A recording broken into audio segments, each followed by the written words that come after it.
Never, ever again. Not on our watch will this happen. Protecting nursing homes in hurricanes, Representative Frederica Wilson is on the case. She is with us live. We'll also ask her where she stands on impeachment. Crazy as Florida politics can be, I'm glad I had to run there, not in this. Ties that bind. Florida's governor and leadership just back from a connection-making, fact-finding mission to Israel as that deals with its own unprecedented politics. We're not lowering the bar. We're raising the bar. Matter of degrees, Miami-Dade College trustees clash over credentials needed by the next president. It's getting political down there. We'll take it to the roundtable. Good morning. Great to be with you. And we begin with a South Florida congresswoman in the news this week, in town before Congress gets back to work Tuesday. Congresswoman Frederica Wilson has had her differences with President Trump, and she may have some new ones after this week's give and take between the president and Robert Mueller. If we had confidence that the president clearly did not commit a crime, we would have said so. I think he is a total conflicted person. We'll talk all about that and more with Congresswoman Wilson, Democrat representing the 24th Congressional District, North Central Miami-Dade and South Central Broward. She's a former state lawmaker, educator, and founder of the 5,000 Role Models of Excellence program as well. Congresswoman, great to have you this morning. Thanks so much for being here. We are so glad you are here. Congresswoman, should the House of Representatives begin impeachment proceedings against President Trump? I think they should begin the impeachment inquiry, which will eventually lead to impeachment if the inquiry proves that it should. Do you think that he has committed high crimes or misdemeanors or has done something that may be impeachable? I do.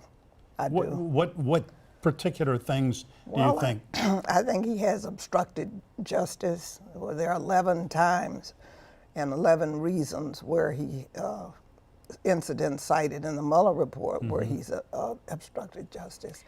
And I really was not moving towards impeachment so fast, but after the Judiciary Committee and the Financial Services Committee and the Oversight Committee began to subpoena witnesses, and President Trump stepped in to block those witnesses from testifying. He was disrespectful to Congress and disrespectful to the global community. And of the Constitution? And of the Constitution, number one. So for that reason, I feel that we need to move forward because he's not going to cooperate with us. And then we have a Senate and we have Republican House members who are siding with him. They don't see anything wrong with his disrespect. So we have to stand up and say to the American people, you elected us to protect the Constitution. We took a vow. We do that every 2 years. And we have to find a way to get around this disrespect. It is unconscionable. The President of the United States has brought this country to its knees.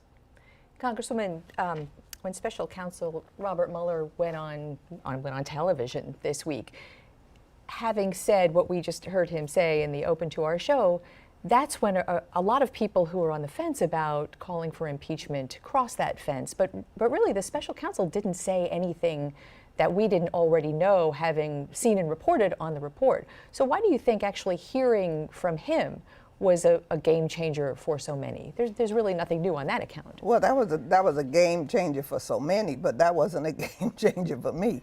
The game changer for me was the subpoenas. And I have never, and I don't think anyone within the sound of my voice has ever seen such disrespect. I mean, you are a subpoena, you issue a subpoena to a person, an individual, a citizen, to come and testify before a congressional committee, and you say, I'm not coming?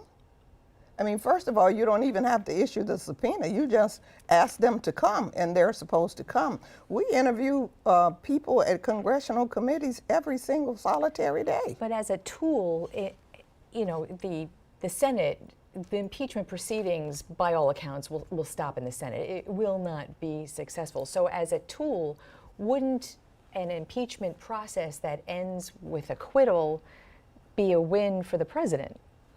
Well, if the president is impeached, that is a scar on him forever, for the rest of his life. A president who has been impeached, and he will bear that scar, regardless, that is an indictment that we will send to the Senate. If the Senate fails to put him on trial or finds him guilty, he is still an impeached president. Congresswoman, your colleague Nancy Pelosi, House Speaker, even this morning in California, is essentially saying, let's go slow because it would make him kind of a political martyr. It would, allow him, as Lena says, to say, look, they tried to get me, all the liberal, the left came after me, and they couldn't do it, and I am exonerated. So, I mean, if you speak to Nancy Pelosi, what would you say? Well, listen, you have to understand now, the media follows Donald Trump. It doesn't matter what he says. When he comes out of the White House to get on his helicopter, they're there waiting. Right. So he says, no collusion, no obstruction, I'm innocent, it's a witch hunt. So that's what people see and that's what people hear. So as elected officials, we have a responsibility to communicate to our constituents that he's lying. Okay, that's number one. And we have to also say that we're not on a move to impeach him, that this is an impeachment inquiry into his misbehavior and whether we should proceed with impeachment. That's what you see in the news now. That's who these people are. This is who the progressives, and I'm a progressive. This is what we're saying. Let's open an impeachment inquiry. And the reason we're going to open impeachment inquiry, because we were trying to go slow. We were calling in witnesses before the major committees. Right. There are 3 major committees. Well, it's really 4. You have Ways and Means, you have Judiciary, you have Financial Services, and you have Oversight.